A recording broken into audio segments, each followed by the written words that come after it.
So welcome back to my channel Orchid House. I'm Olivier in South Florida, more precisely in Fort Lauderdale, and today I wanted to share with you the way I care for my Renanthera philippinensis.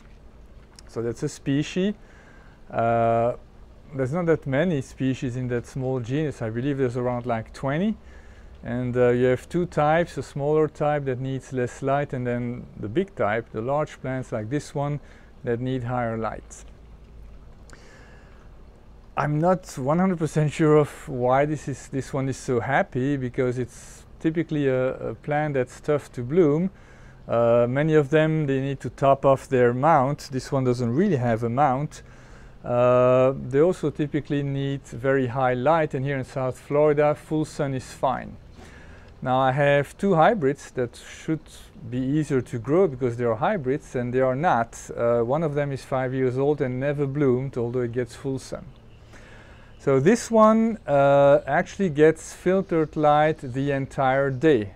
We are underneath a screened-in room, so it's not full sun, but obviously the duration of the light is probably what makes this successful. I'm not sure. Like any Renanthera, this needs to be watered daily. It's a vivacious and a thirsty one at that. The root system is not very impressive. They look dehydrated, but I mean, I really water them all the time. And once it's going to quit blooming, it's going to go dormant for 2 or 3 months. Nothing's going to happen. And then it grows a few roots, but not that many. It also needs fertilizing on a weekly basis. It gets the standard 20-20-20 at half strength. And that's basically how I care for it. Now, these beautiful blooms, typically, for me at least, it blooms this time of the year reliably. The first year was, you had a bloom here, I had a bloom there, then the second year here, this is the third year bloom. It skips a few nodes every time, which annoys me, because now the plant is forced to grow another 2 or 3 pair of leaves to be able to bloom next year, but it seems to be doing that. So this typically blooms for like a month and a half. In past years it's more like mid-September, so this is mid-October, it's a little later, and so I'm hopeful that since the temperatures are going to start dropping somewhat soon, maybe it's going to last a little longer, so maybe a month and a half or maybe even 2 months, who knows.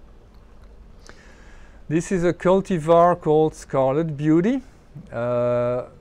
That was awarded to RF Orchids, which is our big vivacious specialist here in South Florida, with Bob Fuchs.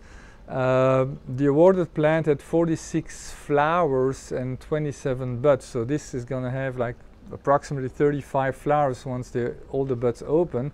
So I have some ways to go, and there's more improvement needed. But like I said, to me, the fact that it blooms reliably every year is a source of happiness. So, species from the Philippines. Like I said, typically it's supposed to top off its mount, but this one doesn't have a mount, and it's very happy this way. The blooms have a nice size. I believe they are comparable to the awarded one. I should check, I forgot to check that. But they are like 4 centimeters wide and 5 centimeters tall. That's like 1.5 inch wide over 2 inches tall. And I think those are basically the largest right now.